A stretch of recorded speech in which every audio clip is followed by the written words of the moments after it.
오바댜는 구약 성경 중에서 가장 짧은 책입니다.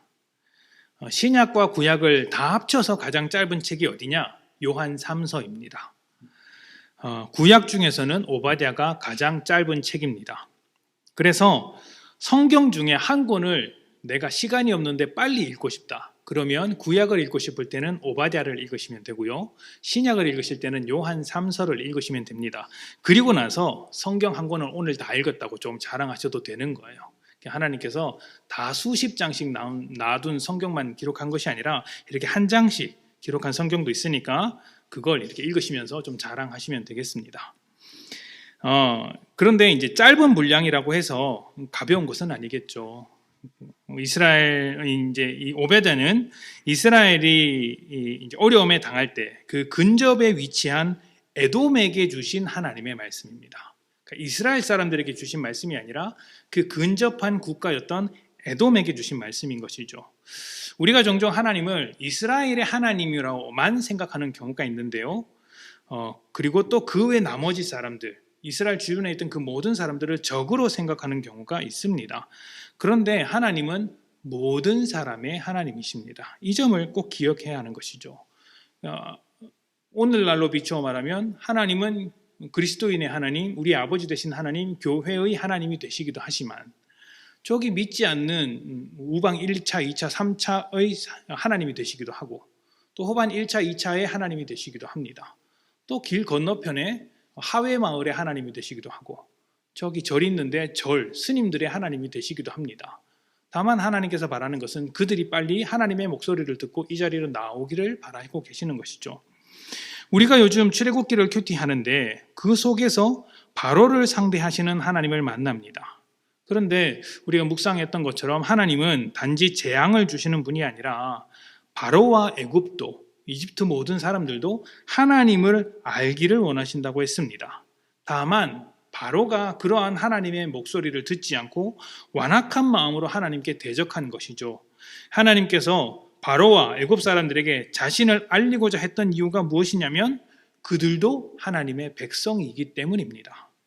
다만 이스라엘을 먼저 부르셨고 이스라엘을 통해 하나님이 누구신지를 가르쳐주고 계셨던 것이죠. 왜 이스라엘을 먼저 부르셨느냐? 제가 보기에는 딱히 이유가 없습니다. 딱히 이유가 없고 잘해서 부른 것도 아니고요. 그냥 은혜로 부르신 것입니다. 굳이 이유를 찾자면 한번 말씀드린 적이 있는데 세상 모든 민족 중에 가장 못난 민족이라서 먼저 부르셨다고 보는 것이 맞습니다. 그래야 하나님의 은혜가 얼마나 큰지 그 못난 사람들을 통해서 증명해낼 수 있으니까요. 자, 교회도 그런 관점으로 이해한다면 우리에게 자랑할 것이 없죠. 지난주 주일에 우리가 이렇게 말씀을 나누었습니다. 우리는 합당하지 않음에도 부름을 받았고 이제 합당한 자로 날마다 성장한다라는 이야기를 나누었습니다. 기도할 때도 바로 이러한 하나님의 일하심에 기반해서 기도해야 한다고 했었죠. 그러니까 합당하지 않음에도 부름받은 것을 두고 은혜라고 합니다. 부름받을 자격이 없는데 부름받은 것을 두고 은혜라고 합니다. 그래서 우리는 우리 자신을 자랑할 수 없고 교회 안팎에서 죄의 습성을 보이는 사람들을 정죄해서도 안 됩니다. 왜냐하면 우리도 충분히 정죄받을 수 있었으나 하나님께서 은혜로 대해 주셨기 때문이죠. 하나님의 정죄가 무섭겠습니까? 사람의 정죄가 무섭겠습니까? 하나님의 정죄가 무섭죠. 그런데 하나님께서 그렇게 정죄하지 않으셨다라는 것이죠. 그러면 사람도 정죄하지 않아야 하는 거예요. 교회 안팎에서 죄의 습성을 가지고 있는 사람이더라도 정죄하는 것이 아니라 어떻게 그들을 은혜 가운데로 들어오게 할까? 이것을 기도하며 생각해 보아야 하는 것이 은혜를 받은 사람의 태도라고 할 수 있죠. 만약 우리가 이제 정죄를 한다면 합당하지 않음에도 은혜를 받았고 그렇게 은혜를 받은 자들이 다른 사람에 대해서 정죄를 한다면 하나님께서 뭐라고 생각하실까요? 내가 은혜를 줬는데 아니 저것들은 내가 준 은혜가 어떤 은혜인지도 모르고 정죄를 하고 다니네? 라고 말씀하실지도 모릅니다. 은혜를 은혜로 생각하지 못한다고 안타까워하시겠죠. 온 세상의 주인 되신 하나님이시기에 애굽에도 말씀하시고 이스라엘에게도 말씀하시고 오늘 본문처럼 에돔에게도 말씀하십니다. 그렇다면 이 말씀을 듣는 에돔이 어떤 민족인지 알 필요가 있겠죠. 창세기 25장 30절입니다.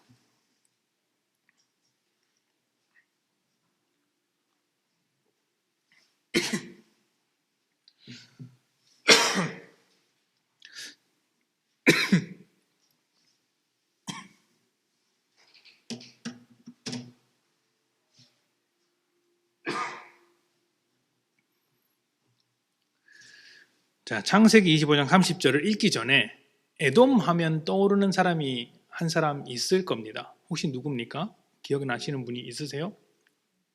네, 에돔하고 이름이 비슷한 에서입니다. 30절 말씀을 제가 봉독합니다.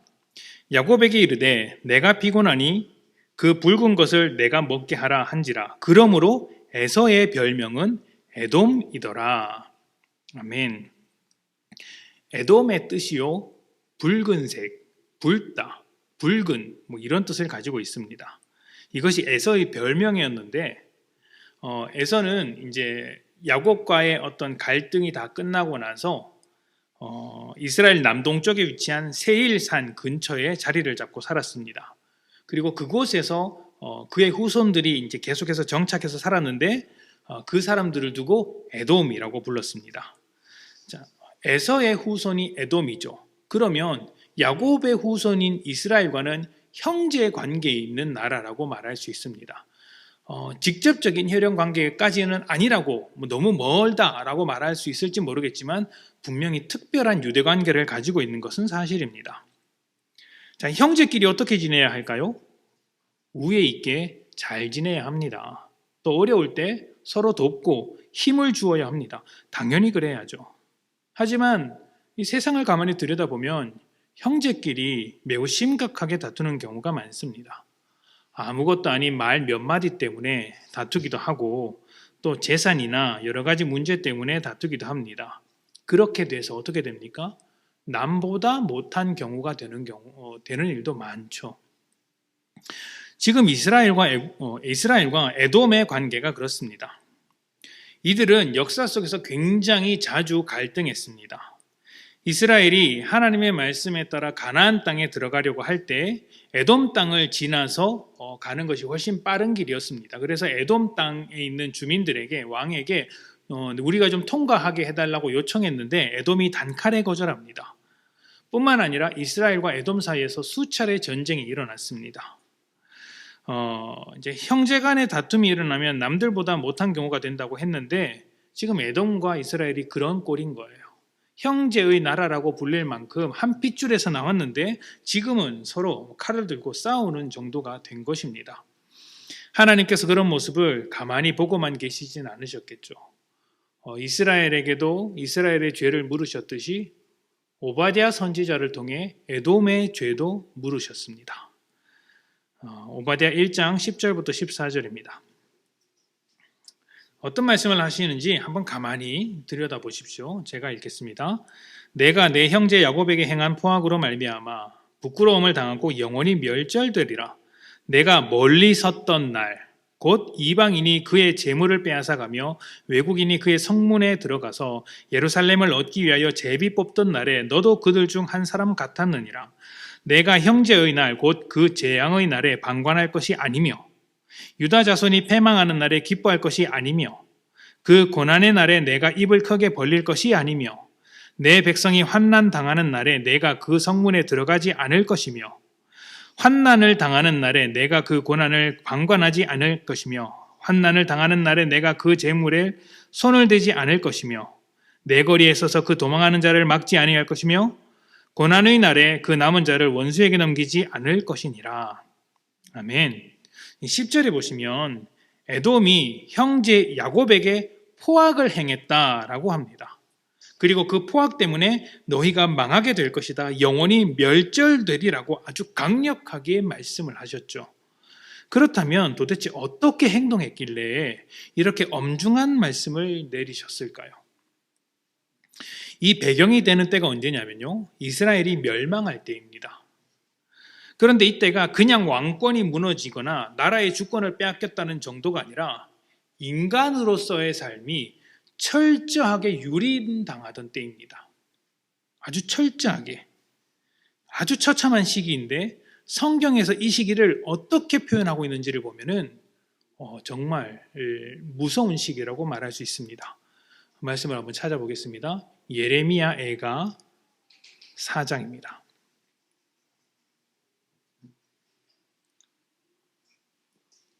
예레미야 애가 4장 1절부터 10절까지의 말씀을 보면 좋은데 중간에 있는 말씀부터 좀 보도록 하겠습니다. 6절부터 10절까지만 보도록 하겠습니다. 지금 하나님의 백성인 이스라엘이 어떤 상태냐면은 지금 단적으로 보여주는 단어 하나가 딱 나옵니다. 6절에 소돔. 소돔이 성경에서 가장 악한 도시로서 알려져 있잖아요.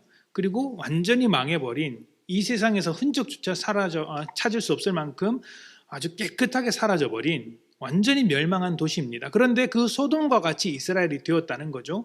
그 형편과 처지가 어떤지 6절부터 보도록 하겠습니다.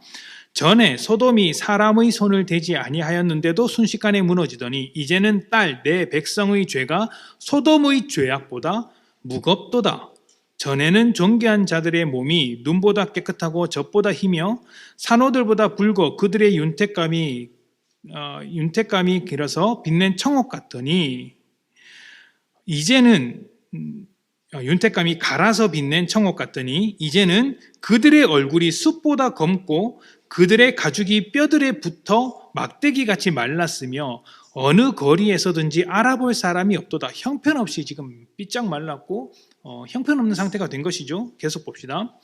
칼에 죽은 자들이 줄여 죽은 자들보다 나음은 토지 소산이 끊어지므로 그들은 찔림 받은 자들처럼 점점 쇠약하여 가미로다.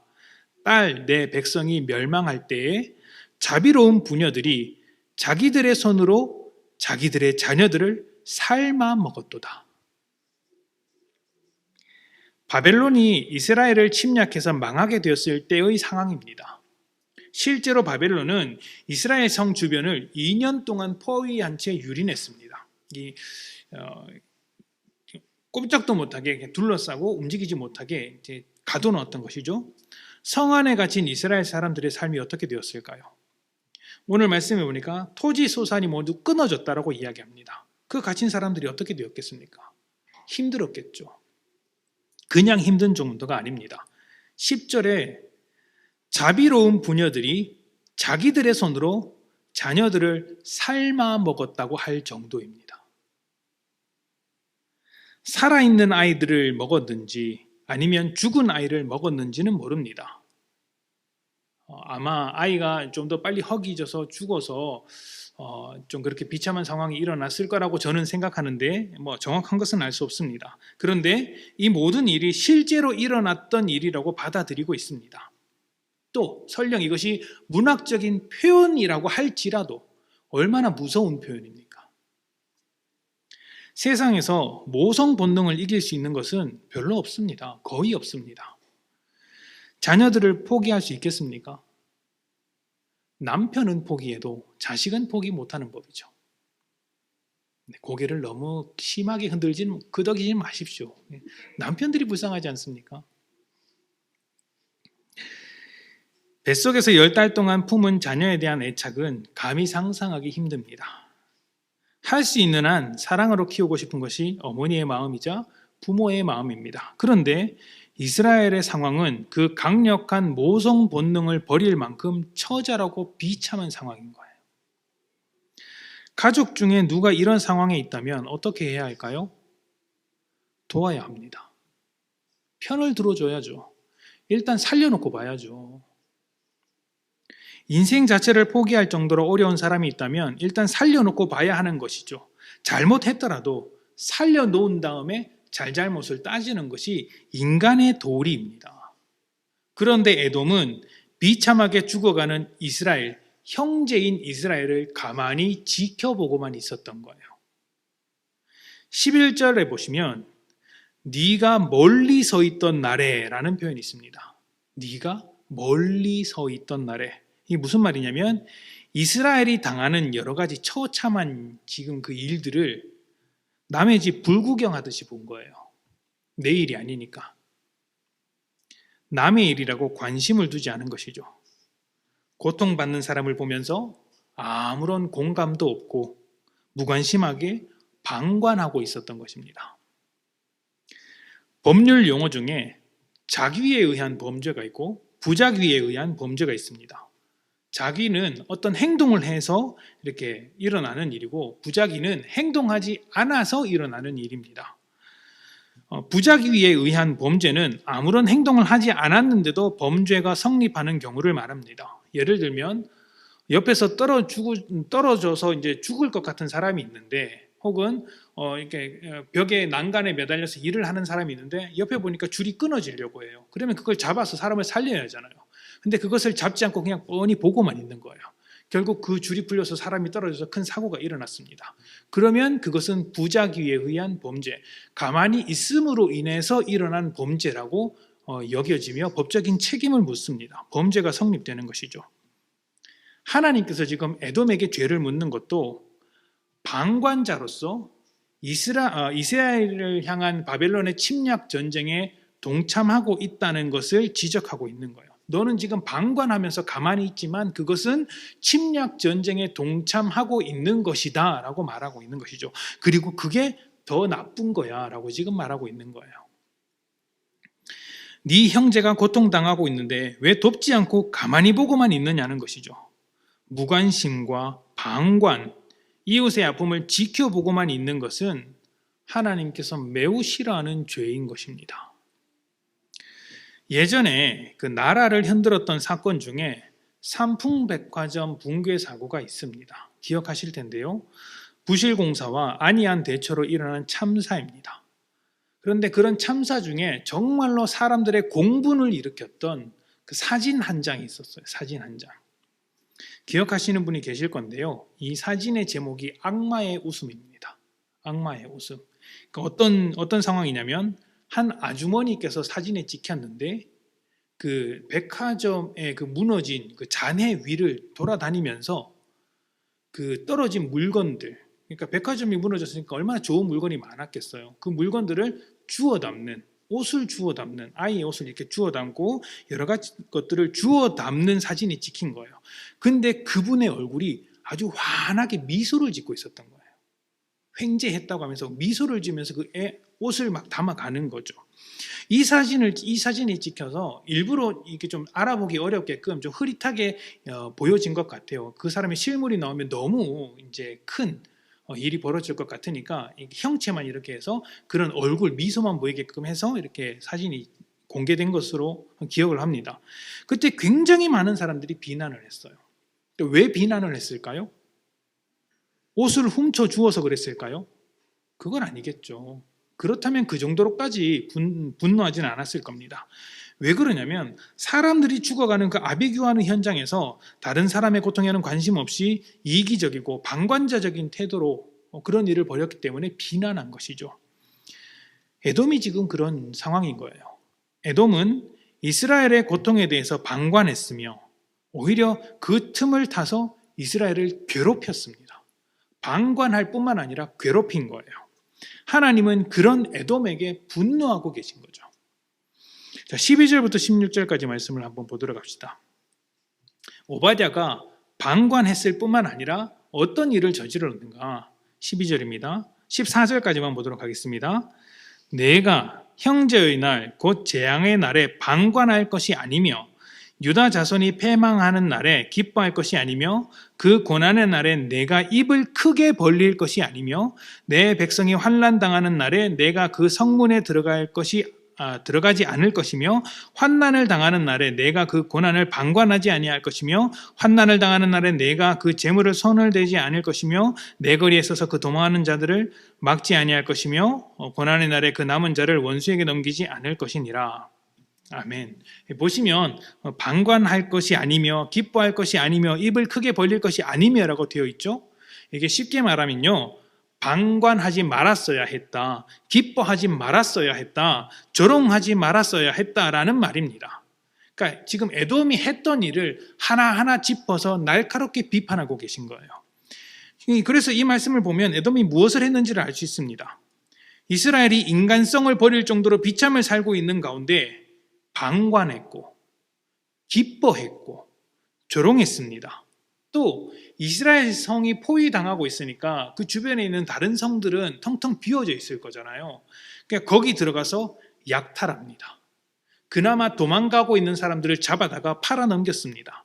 얼마나 비정하고 무서운 행위입니까? 사람을 사람으로서 생각하지 않고 고통당하는 자의 고통을 생각하지 않았으며 그저 남의 일처럼 방관하면서 잔혹한 일을 저지른 것이죠. 하나님께서 이 일을 그냥 넘어가지 않습니다. 거룩하신 분으로 심판하셨습니다. 15절부터 16절입니다.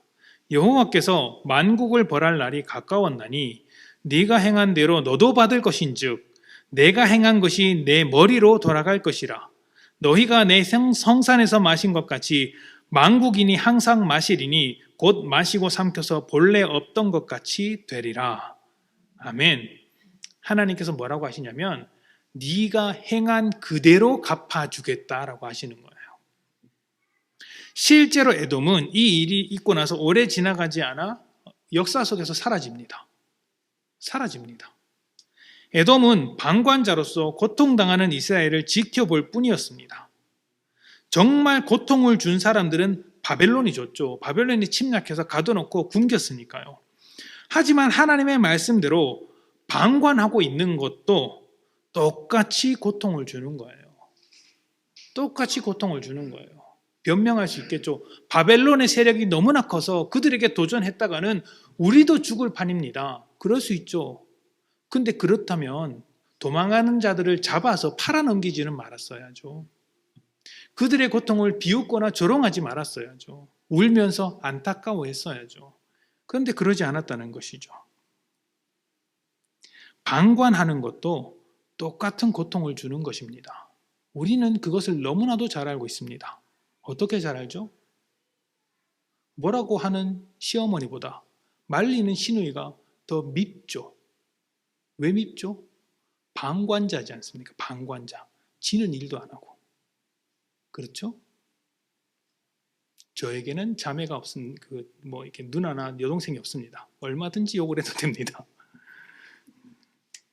어찌되었든 아무런 악의 없이 방관하는 것이더라도 고통받는 자에게 손을 뻗지 않는다면 그것은 죄입니다.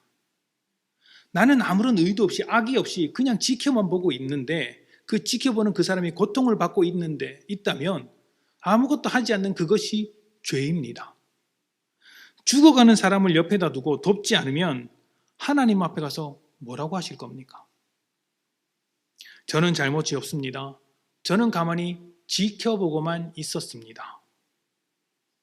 그렇게 말을 하실 겁니까? 하나님께서 정말 잘했구나 말씀하실까요? 우리가 잘 아는 성경 이야기 중에 선한 사마리아인 이야기가 있습니다. 사실 제목이 선한 사마리아인으로 많이 알려져 있는데 그것보다는 강도 만난 자의 이웃이라는 제목이 훨씬 더 잘 어울립니다. 왜냐하면 예수님께서 누가 강도 만난 자의 이웃이냐라고 질문하셨기 때문입니다. 그게 그 이야기의 핵심 주제죠. 강도를 만나서 죽기 직전의 사람을 보고 제사장과 레위인은 피했습니다. 이 피한 것을 두고 당시에는 비난할 사람이 없었어요. 왜냐하면 율법에 따르면 그들이 부정했기 때문에 피해야 하는 게 맞는 거거든요. 율법에 따르면 그렇습니다. 그래서 부정하지 않으려고 그렇게 했던 것으로 보입니다. 그런데 사마리아인은 민족적인 갈등이 있음에도 어려운 사람의 사정을 보고 잘 돌봐 주었습니다. 그리고 예수님께서 그런 가운데 누가 진짜 이웃이냐라고 물어보았던 것이죠. 그런데 이 이야기가 어떤 맥락에서 나온지를 이해해야 합니다. 누가복음 10장 25절부터 28절 말씀을 봅시다.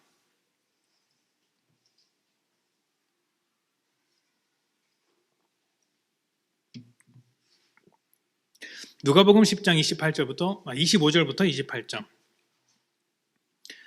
25절입니다. 어떤 율법 교사가 일어나 예수를 시험하여 이르되 선생님 내가 무엇을 하여야 영생을 얻으리이까? 예수께서 이르시되 율법에 무엇이라 기록되었으며 내가 어떻게 읽느냐? 대답하여 이르되 내 마음을 다하며 목숨을 다하며 힘을 다하며 뜻을 다하여 주 너의 하나님을 사랑하고 또한 내 이웃을 내 자신같이 사랑하라 하였나이다. 예수께서 이르시되 내 답이 옳도다. 이를 행하라. 그러면 살리라 하시니. 아멘. 그리고 이 다음에 나오는 이야기가 방금 말씀드린 강도 만난 자의 이웃이 누구인가 하는 이야기입니다. 그러니까 하나님을 사랑하고 이웃을 사랑하는 것이 영생의 삶, 하나님 나라 백성의 삶이라고 가르쳐 주신 것이죠. 그리고 그러한 삶의 예시가 무엇이냐? 강도 만난 자의 이웃이 되는 것이죠. 그 실제적인 예가 바로 선한 사마리아인 강도 만난 자의 이웃입니다. 핵심이 무엇일까요? 네가 가서 그 사람의 이웃이 되어주라는 것입니다. 누구의 이웃이죠? 이웃이 필요한 사람의 이웃이 되어주는 것입니다. 이웃이 필요한 사람의 이웃이 되어주는 것. 우리는 어쩌면 율법 교사와 같은 기준을 가지고 있는지도 모릅니다. 그는 예수님께 이렇게 물었죠. 누가 나의 이웃입니까? 누가 나의 이웃이 될 만한 사람인가? 이러한 기준을 가지고 사람들을 이제 보고 있는지도 모릅니다. 여러분, 그렇게 되면요, 방관하게 됩니다.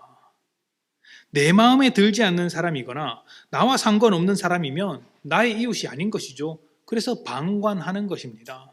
예수님께서 너의 이웃은 이런 사람이다라고 말하지 않았어요. 누가 이웃이 되어줄 것이냐 이렇게 물어보신 거죠. 이웃이 필요한 사람의 이웃이 되어주려고 한다면 방관할 수 없습니다. 그리고 자격을 묻지도 않을 것입니다.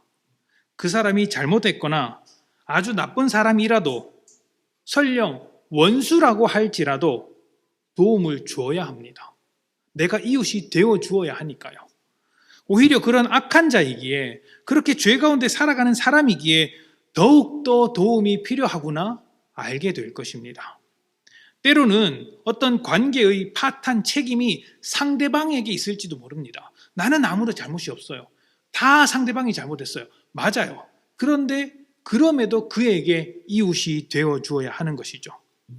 고통당하고 죽어가고 있다면 더더욱 도움을 주어야 한다는 것입니다. 일단은 살려는 놓고 사람의 도리를 다하면서 하나님께 원수를 갚아달라느니 말라느니 기도를 해야 한다는 것이죠. 로마서 12장 20절 말씀입니다.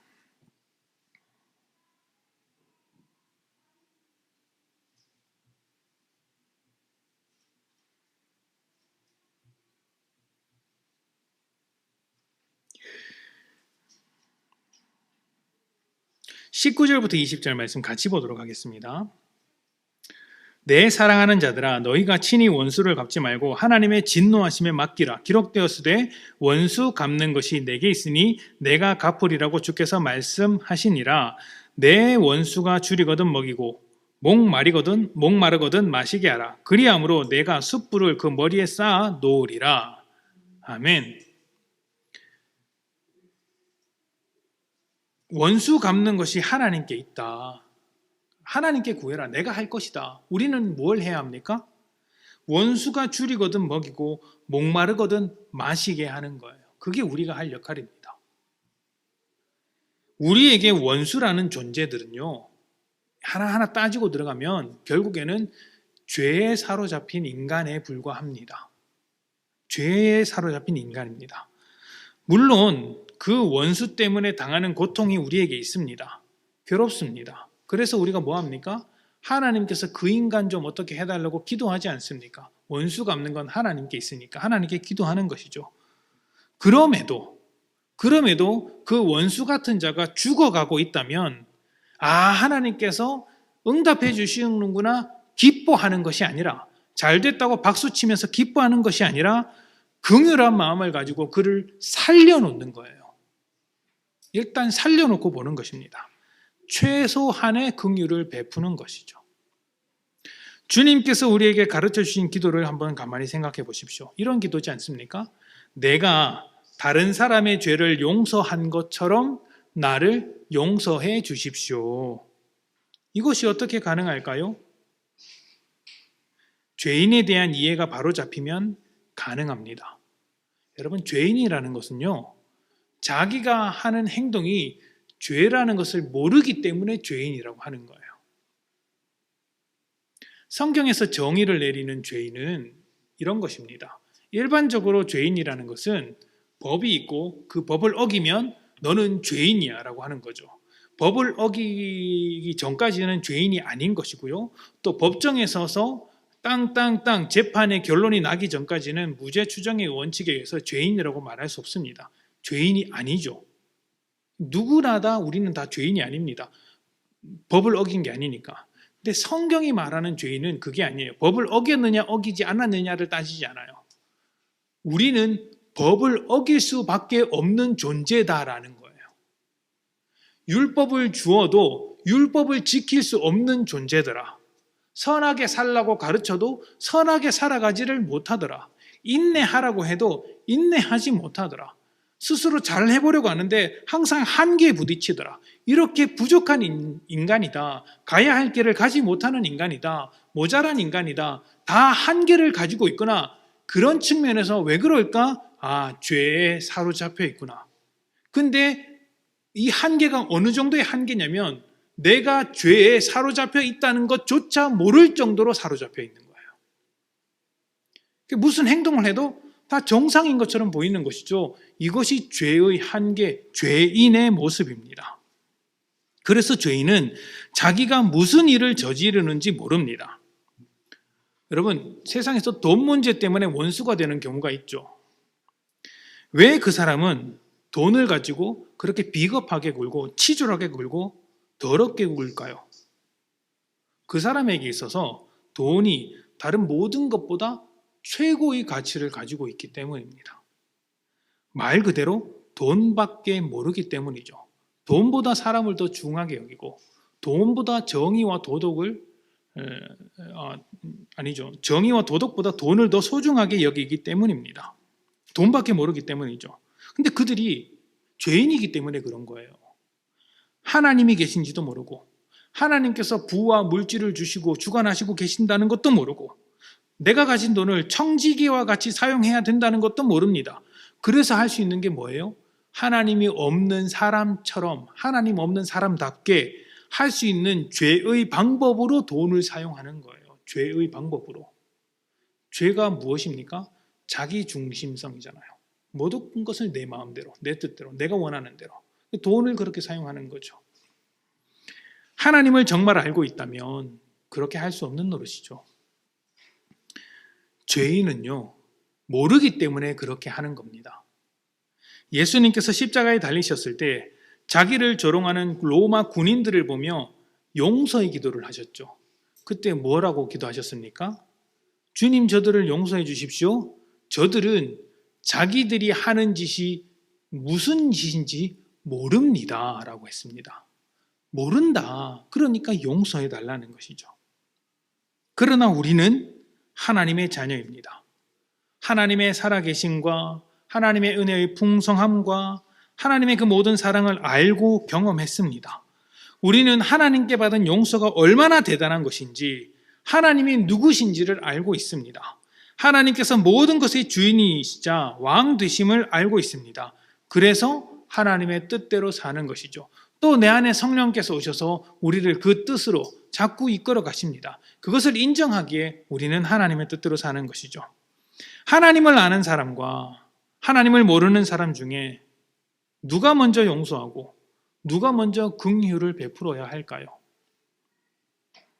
방관하지 않고 도와주어야 하는 사람은 누구입니까? 그 사랑을 먼저 알고 있는 우리가 그렇게 해야 한다는 것이죠. 죄인은 그렇게 해야 할 필요를 모릅니다. 그러니까 이 세상이 이렇게 비정하죠. 근데 교회가 비정하면요, 안 되는 거예요. 방관해서도 안 되는 겁니다.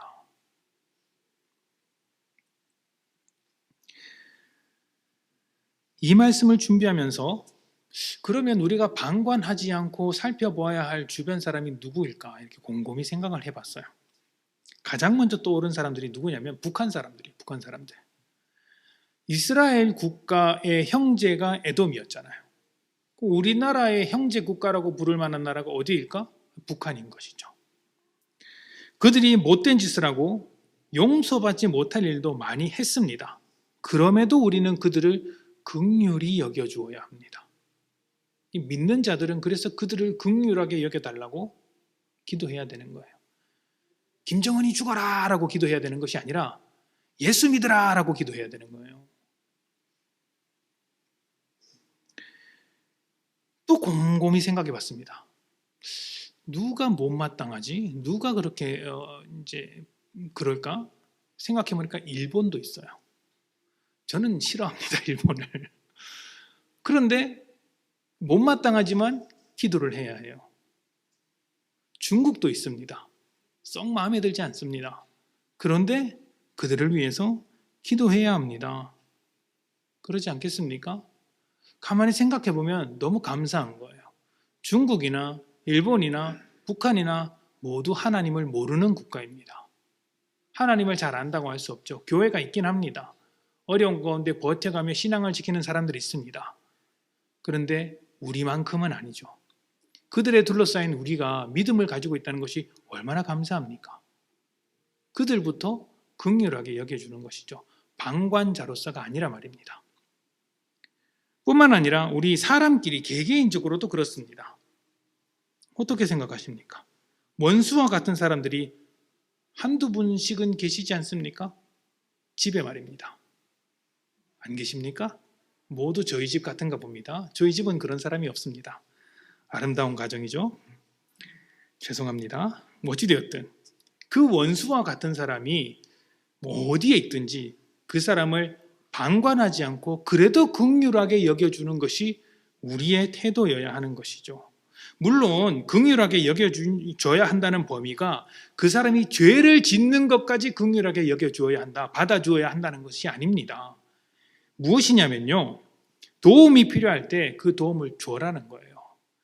그러니까 지금 이스라엘과 같이 비참한 삶을 살고 있을 때 방관하는 것이 아니라 정말 처절하고 비참한 삶이 살고 있을 때 도움이 필요할 때 그 도움을 외면하지 말고 가서 도와주라는 것이죠. 최소한의 사람으로서의 도리는 하라는 것입니다.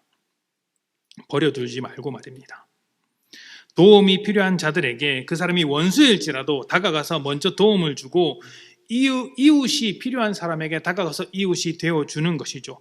그렇게 한 걸음씩 자라가며 결국에는 원수마저도 품어낼 수 있는 사랑을 갖추는 것, 지금은 부족하지만 그렇게 방관하지 않는 모습으로 한 걸음 한 걸음씩 성장해 나갈 때 우리 안에 원수를 사랑하는 그 사랑까지 자라가는 것, 그렇게 하는 것이 우리가 살아가야 할 하늘나라 백성의 삶이 아닐까 생각을 해보는 것이죠. 여러분, 천국에 가면 어떤 삶을 살 것 같습니까? 이제 성경에 이제 그려진 대로 그대로 받아들이시는 분들은 이제 그렇게 많이 이야기를 하죠. 길바닥에 황금이 깔려 있고 온갖 보석이 집에 주렁주렁 달려 있고 정말 멋진 곳일 것이다. 저는 그런 이야기를 들으면 별로 좋지가 않습니다.